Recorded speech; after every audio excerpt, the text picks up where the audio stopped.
One thing I have is a pet peeve with a lot of children nowadays. Don't let our children get dirty. You know, it's a lot out of the love and concern for them. True enough, we try to protect them. We don't let them go out. We don't want them to bump their toes. We don't want them to fall down and scrape their knees and none of these things. But these things help build the character that they need, so when they do leave your house and go out into the world, they know how to handle themselves. These are life skills they need. So these are other things that we're trying to instill into the people. Another lesson from our seerah in the history of the Rasul that we can understand and learn from is during, I want to say Badr, it was during the second from Uhud, Eid al-Khandaq, when they had the prisoners of war. I can't remember the exact instance at this time, so please forgive me. But when they had the prisoners of war, and one of the stipulations for their release was to teach the children primarily and other people within Medina how to read and write. Okay? The importance of having the ability to be able to function without always having to rely on someone else, which gives us the other example of Zayd ibn Thabit, where the Rasul instructed him to go out, and he was the one, the Rasul was to send him to learn Syriac, and he sent them to learn the language of the other. Syriac was one of the languages the Yahud used, but I believe it was also, I guess you could say, the older form of Hebrew, the more original form that they were learning. He sent them to learn quite a few languages, if I recall correctly. But Syriac was one of the ones that's more prominent because Zayd said he learned it in 15 days. And just the fact of that, we know that Zayd ibn Thabit was one of the scribes of the Rasul. But these were life skills, and we also recall he was a very young man at that time. I think he might have been like 12 or 13 when he was given that instruction to learn the Syriac.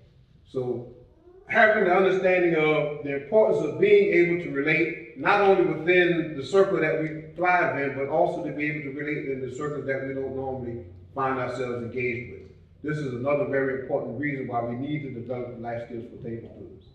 Myself, fortunately, alhamdulillah, I came from a family of educators and community organizers. My mother was an English teacher, so you couldn't ask for definitions to words. You couldn't ask how to spell a word. If you wanted to know something, and her theme was, if you say, "Mama, what's this?" Go look it up. How you spell it? Use phonetics.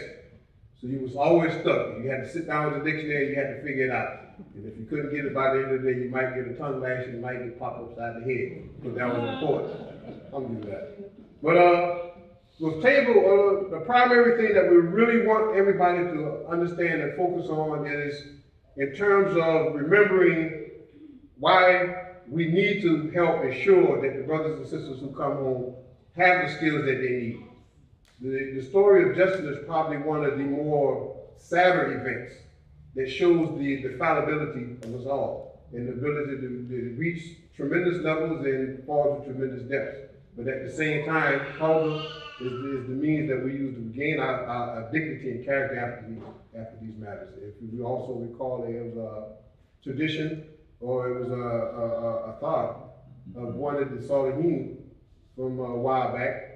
I believe he was a student of Fudail ibn Iyad, I'm not sure, again, forgive me. But he passed by one of the Nasar one day and he had a very low opinion of him internally.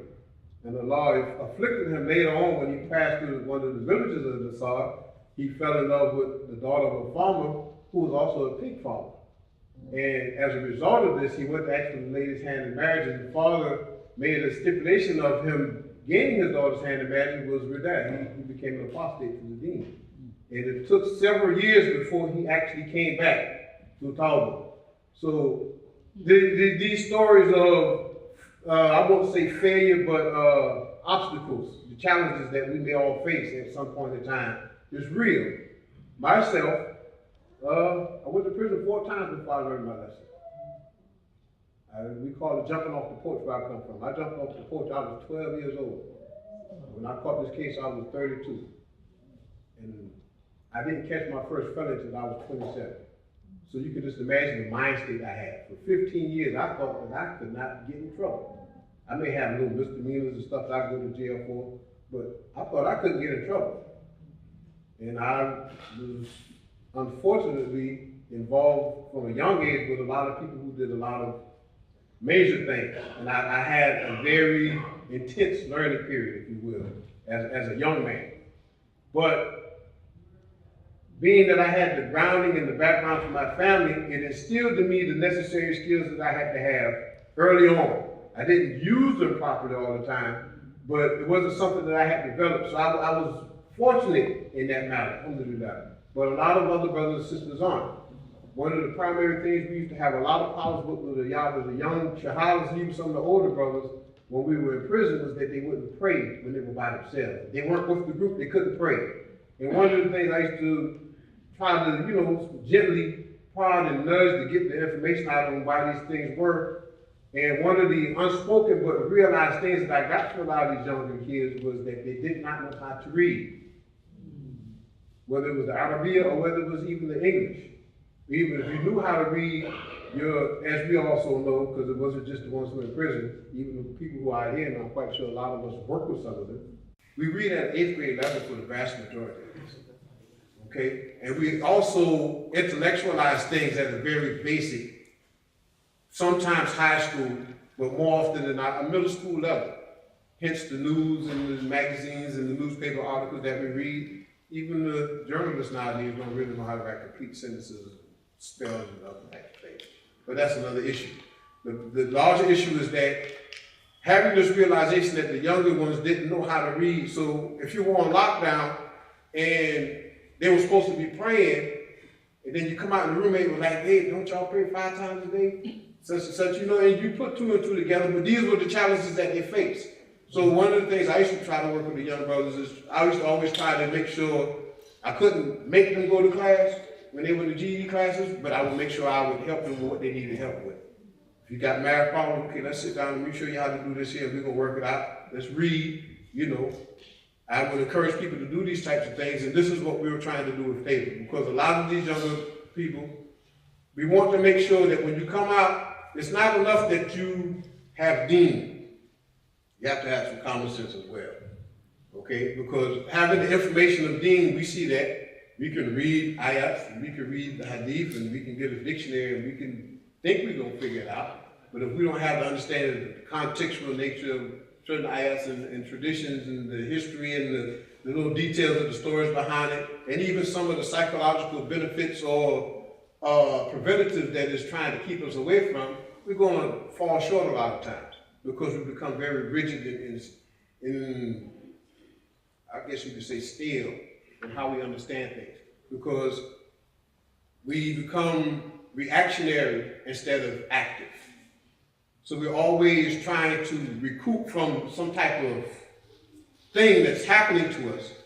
As the situation that happened with Justin, he got out there and being that, first of all, the support level within the communities. I'm quite sure all of us have had conversations to the negative about this, whether it's here, whether it's on the East Coast, whether it's in a Muslim country or wherever we come from. We have these problems with the communities. We talk about unity, we talk about brotherhood and this, that, and this, but when it comes down to the infrastructure that we need to get this done, it's not there. So this is what we're trying to work on. We work on trying to make sure we can establish the infrastructure and try to make sure that we can connect this with the masajids and the schools and the communities around the country so we can ensure that when the brothers and sisters come home, they have some place to go. Before they even get there, each community should have something in place, not just for what you say, convert care, they have some of these things, but for the fact that Muslims in general need to have some place that they can rely on when they have problems. If a woman's having problems in her home and her and her children in a oppressive and abusive situation, they need to have some place they can go. And she needs to be given or trained with the life skills that she needs if she doesn't have them, so she can go out and take care of her children if she has to separate herself from a situation that wasn't to her benefit. We have to do this for the children as well. It's not enough that we get their test scores up and we do this and we do that. Let them go out and get dirty. They have to know how to be able to actually socially interact with people. Our brothers and sisters, when they come home, it's not enough that we have these high expectations of the Muslim community, and then when we get there, we get very disappointed. I was fortunate enough over the years, my father and Imam Jamil, may Allah preserve him and free him, were good friends. He took his shahada to Imam Jamil. And I always remember one of the things about the community, they homeschooled their children, but the children were always out. You can always find somebody from amongst the community always out and about doing different things. Whether it was to the good or the bad, we're not talking about that. But the fact that we need to be able to learn how to socially interact with more people and for better reasons than what we're already doing. You know, money's good, alhamdulillah, everybody needs it, especially in the Bay Area. It's very expensive out here. I came from Georgia. I tell them all the time, I'm gonna go back and buy some property and houses, and y'all can come back and buy a house with me. You can take your 500,000, I can make sure you get you about 5 or 6 acres, and a house probably is gonna be about as big as this room, split level, several rooms, and you're gonna live real nice. But, back to it, we have to make sure that we have these things in place. Educational programs, yes, it's good that we can sit down and we can talk about certain fiqh issues. But now we also need to talk about life issues. We need to learn more about our muamalat. We need to learn more about how we're going to conduct our businesses and how we're going to actually have the resources and facilities available for young people to be able to have partnerships and corporations where we don't have to rely on these other models that are there. But all of this is a part of the life skills that we need. You know, we're very, very in tune to how to make it in this world. But we're not very in tune how to make it in our own world. One of the things I like to remind brothers about is that although we are part of society, we're not a part of the society. Because actually the society is supposed to want to be a part of us. We were the ones that were the best example for mankind. So let's make sure that when these brothers and sisters come home, they have that example that they need, they have the encouragement. Ramadan is coming. Let's make sure that when they're sitting home, tired and lonely and worked all day and they don't really know what to do or where to go, it's not so much that we have to say yes, force them to come out to be a part of the iftars or present these invitations that are most often sincere, alhamdulillah, but let's just make sure that they want to be there. Because sometimes we can have situations going on, and even though we may extend the invitation or we may extend the olive branch, so to speak, a lot of times the people that we're dealing with don't want to be there because of that first impression that they got from us.